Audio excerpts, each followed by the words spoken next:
with what we learned yesterday, all these deals, Matt Olson now going to the Braves, so it's clear Freddie Freeman's gone. Right. Isn't it only L.A.? Because we're hearing all this, everybody in the AL East is interested. He ain't going to Toronto. The Yankees they're not going to spend that kind of money. They've made it clear. The Red Sox, are they going to eat another? Every time we say the Yankees are not going to do something, boom, Stanton shows up.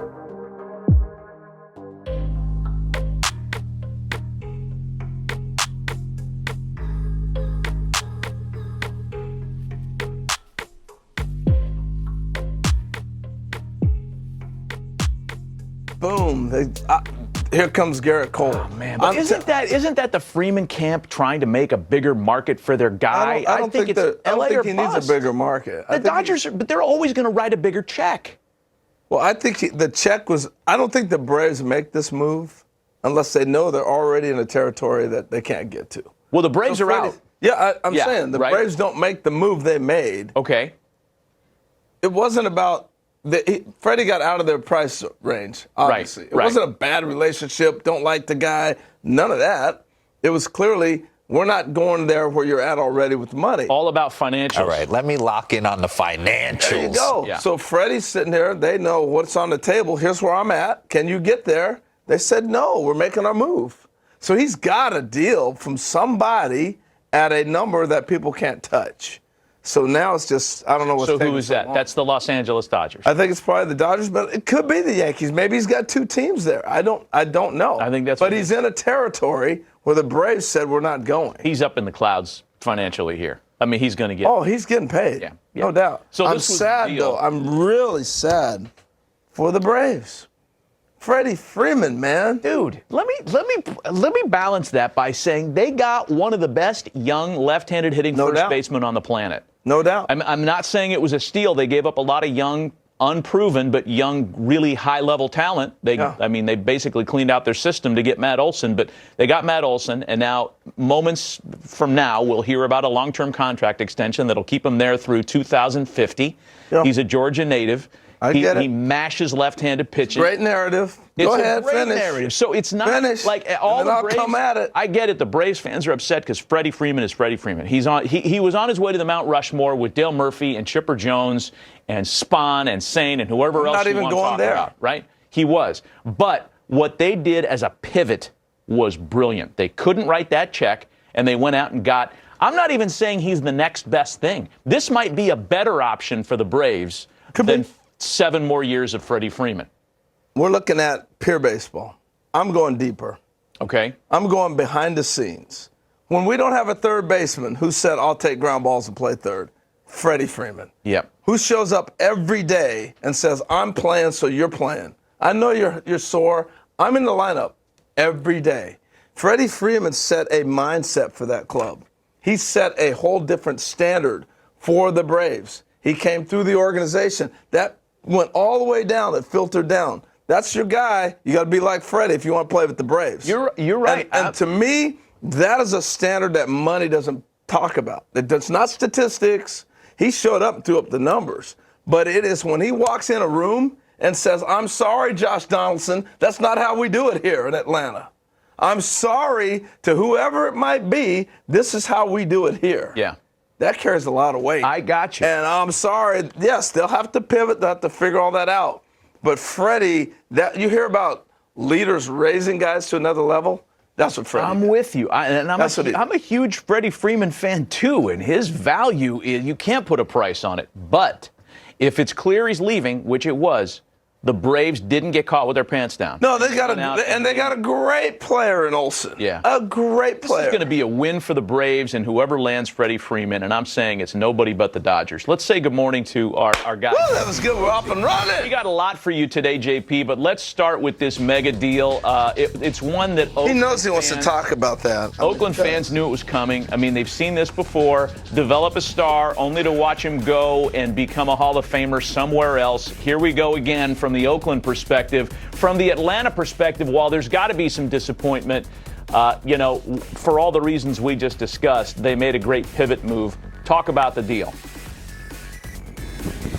Good morning, gentlemen. And by the way, the same high school as Jeff Francoeur did Matt Olson attend there in Georgia. So you're right. It is an incredible story. We've got a lot of action around the game, and this is the epicenter of it. And I think to Harold's point, I want to really underline what Harold said about the culture that Freddie Freeman created in Atlanta for so many years. You cannot overhaul your entire outfield at the deadline and go on and win the World Series unless you have someone who is the hub of your team, both on and off the field. I think to Harold's point, that was Freddie Freeman for so long. Of course, now he is gone. Now he certainly is moving on. We assume, as Matt says, perhaps the Dodgers, the front runner. I was told yesterday as well, the Blue Jays with some interest too. Reports this morning, the Red Sox are involved. It does seem as though we're going to see some news on Freddie Freeman probably in the next 24 to 48 hours. But I think to what Harold was talking about, the emotion that we saw from Alex Anthopoulos yesterday, from when he was speaking with reporters, he got choked up.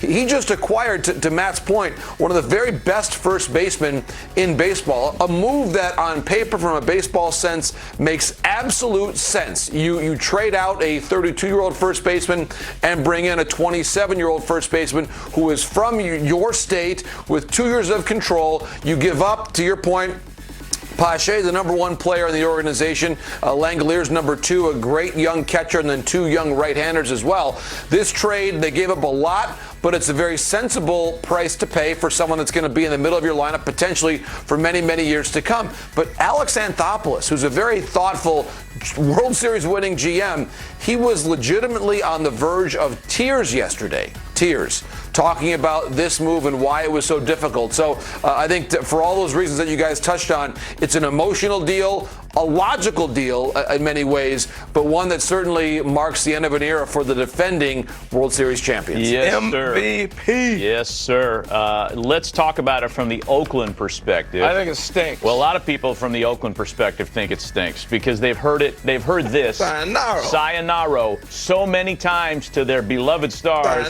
Who do we say sayonara to next in Oakland, JP? Because it looks like they're just going to bottom out. Well, I think starting pitching is now the focus, Matt. And Sean Manaea, Frankie Montas, I was hearing yesterday that the Minnesota Twins have actually talked with the Oakland Athletics about one or both of them. So I think that's probably the next area where you focus. And the Twins have a pretty good farm system. Of course, they just had to part with part of that farm system to bring in Sonny Gray. But you look at the big picture here, and if I am a team that needs starting pitching, Oakland is actually pretty well situated, Matt, to continue to get really good value back for their players. They got the top two players in the Braves farm system. They did very well in moving Olson. They might also move Chapman as well, but Chapman probably has to wait a little bit longer because there is a much greater supply right now of position players via free agency than pitchers. There is not really, certainly Greinke is up there in years, there is not really someone that I would describe as being an all-star, immediate, healthy, ready-to-go starting pitcher on the market now that Carlos Rodon has signed. So I think if I'm Billy Beane, David Forrest, the group in Oakland, I'm looking to move pitching because everybody out there that needs an arm can't really find that top of the rotation type arm right now in free agency. They have to come shop in Oakland or perhaps Cincinnati with Luis Castillo. And of course, we saw the move yesterday with the Reds continuing to move their players out. I think the places to go shop right now, if you need a starting pitcher, Oakland with those two, Manaea and Montas, and then Castillo in Cincinnati. Reds and A's are bottoming out, man. The 1990 World Series feels like it was 100 years ago. I'm sorry, Reds and A's, it's a terrible look. It's a terrible look. Look, I'm it's sorry. A punt. It's a punt. I'm just being real here. I thought both those clubs had a chance to be a playoff contending team this year, especially with expanded playoffs. And now we're seeing them go the opposite direction. My question is, why? Why, JP? Well, it's a great question, and certainly we just saw the CBA signed, and I think every organization is taking its own look at what this means and the rules of engagement, and can you spend to compete in your very same division. I think with Oakland, you at least understand the rationale because we have seen this movie. I don't, though, because they were 10 over 500, and there were only a few out. Yeah, I understand that, but they have had success with this, Harold, and I think you also look at it this way. can they continue to pay the arbitration raises for these players, compete? We don't know what's going on with their ballpark. If they had a shovel in the ground at a new ballpark in the East Bay, these trades would not be happening. They're trying to work through that now in the next couple of years. The timing was off by probably 12 months to 24 months, where if they had greater clarity on where they're going to play in the future, they would be able to sign a Matt Olson, a Matt Chapman, a Manaea, a Montas. These deals could happen, but candidly, the timing is not working at the same time, Harold, as their divisional competitors in Texas just signed Semien and Seager. And the Mariners just made a huge move yesterday and believe they're on the verge and the precipice of ending that longest playoff drought in North American major pro sports right now. So they look around, see what's happening elsewhere in the division, say, are we candidly going to get better at the money we have to pay these guys? I think the answer right now is they were probably not willing to spend the money that it was going to take to continue to compete against teams like Texas, like Seattle, that are boosting their payroll, and like Houston, which was 2 wins away from winning the World Series and might still find a way to bring back Carlos Correa himself. So I think in that division, it's a harder task to compete. I think the Angels are getting better year by year. Oakland has taken a step back, as they have done many times before. I think the Reds, looking around in their division, the Brewers, similar market size, they just signed Andrew McCutchen yesterday. So I think it's a matter of windows, hitting your windows. And you've seen a couple teams there in Oakland and Cincinnati that gauged the competitive environment and said, you know what? We can't do this right now. And they made a very decisive move in the other direction. That's a good answer. I asked for an answer. Doesn't mean I was going to like it, but you answered it. Don't answer that.